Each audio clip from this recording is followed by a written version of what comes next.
Hello, my name is Mary Jo Igarta. I am an OFW working in Hong Kong, studying in AMA, Hong Kong. I am a single mom. I have one daughter, and today I would like to share how to manage stress.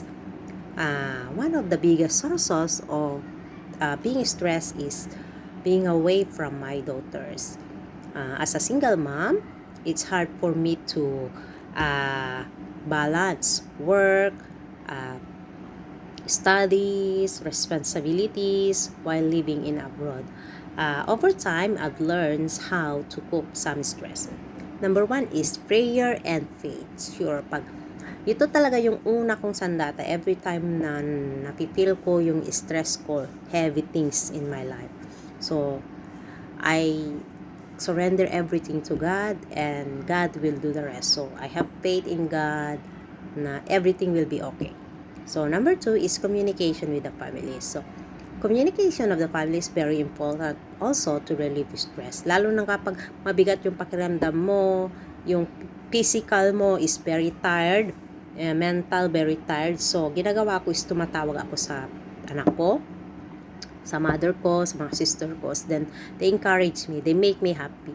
Everything, all my worries get away. Kasi, number one is family always make you happy. They always support you in everything. Number three is time management. So, kahit gaano ka-hectic yung oras ko sa work, sa trabaho, sa study ko, so I make sure na organize pa rin yung time ko. So, meron pa rin akong time para sa sarili ko, para sa work ko, para sa study ko, para sa pamilya ko. So, it make me prevent from overwhelm.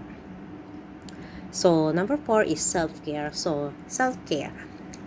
Every time na very pagod yung sarili ko, stress for yung mind ko, pupunta ako sa salon. Or, kung hindi sa salon, nagpapamassage ako sa likod. So, that makes me feel happy.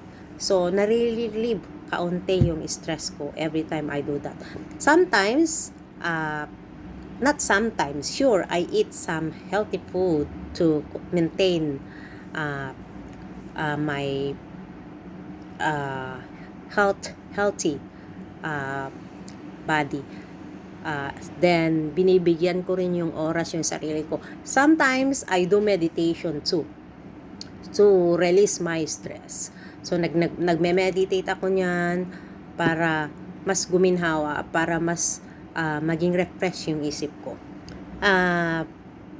Number 5 is positive mindset. So, yung positive mindset ko, usually ginagawa ko yung meditation ko every time na ginagawa ko tong positive mindset.